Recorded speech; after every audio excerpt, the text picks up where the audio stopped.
Happy 2025. We're in it, sis. We I are guess.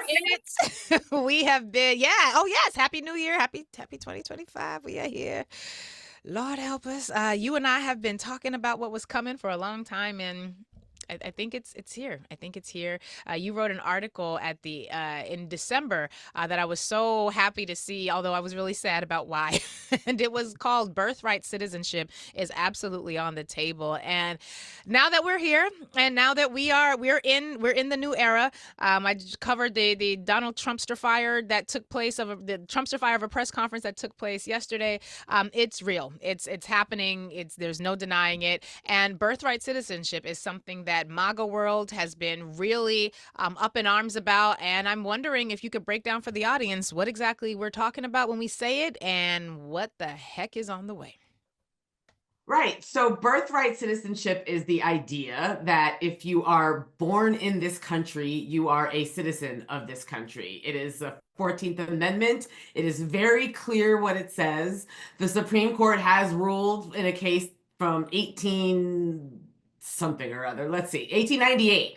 This case called United States versus Wong Kim Ark. That was a case in which a Chinese man was excluded from re-entering the United States under the Chinese Exclusion Acts, which was a set of really just wildly racist legislation that was intended to tamp down the immigration of Chinese people in the early 20th, late 19th century. And the government argued against allowing this man to re-enter. This man who was born in San Francisco to Chinese citizens said that his parents were considered, quote, subject to the jurisdiction of the Emperor of China, and therefore their child, this man Wong Kim Ark, was also subject to the jurisdiction of the Emperor of China, and therefore was not subject to the jurisdiction of the United States, such that he could remain a citizen. And so the idea of birthright citizenship, basically, the 14th Amendment essentially says, well, it does say, explicitly says, all persons born or naturalized in the United States and subject to the jurisdiction thereof are citizens of the United States and of the state where they reside. This was obviously a Reconstruction Amendment. This was post-slavery. This was intended to make sure that newly freed slaves were considered American citizens. There were quite a lot of people who didn't want that to happen. Right. And it's just been, that's just the Still law. Don't. Still don't. Yeah, still don't. And that's just been the law. And the Supreme Court has reiterated that is the law time and time again. But there has been a growing movement, one that actually started in the 90s, to do away with birthright citizenship. Actually, then Senator Harry Reid introduced legislation in 1993 that would have ended birthright citizenship until I believe his wife sat him down and was like, bro. Harry Reid, the Democrat? Yes, the Democrat. Huh. He apologized. He would later go on to apologize, and I think he apologized almost immediately and then apologized like well into the 2000s. But the point is that it's not just Republicans who are susceptible to this kind of rhetoric, right, that we're being invaded by foreigners somehow, and that the invasion is somehow, ripping the fabric of this country.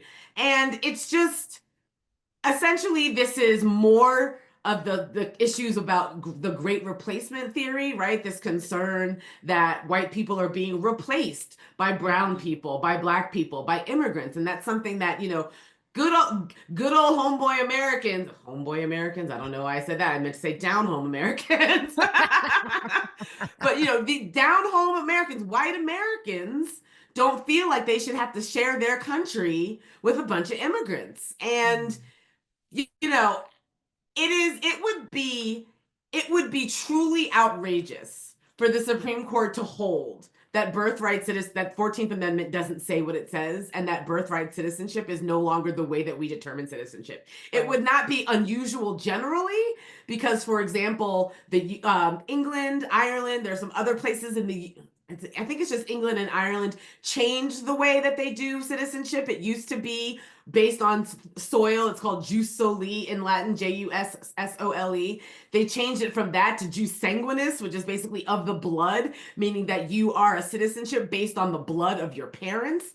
And so it would not be unusual, like sort of on a global scale to do this, but considering what the 14th Amendment says and how the Supreme Court has always interpreted the 14th Amendment, for them to go back on what it says would be outrageous. But I'm just here to say that the outrageous is not off the table.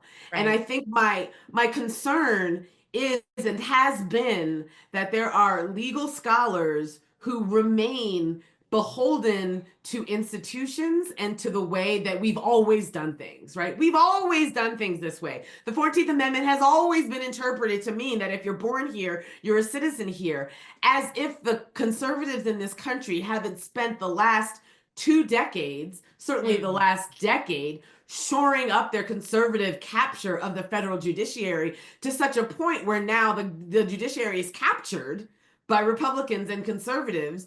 The Supreme Court is captured by the Federalist Society. And so what used to be and what conservatives of old, how the conservatives of old used to interpret the Constitution is not necessarily how it's going to be interpreted now. And if you think about the rhetoric around the 14th Amendment, I definitely can see a world where Sam Alito sits down and writes an opinion that says, well, when we passed the 14th Amendment, what we were really trying to do is grant citizenship to newly freed slaves.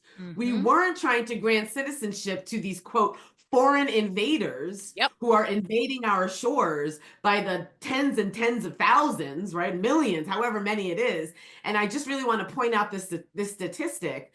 In 1898, what they were concerned about, the immigration population comprised less than 1% of the total population. Jesus. So in the 1880s, conservatives were complaining about, Chinese immigrants who comprised less than 1% of the total population.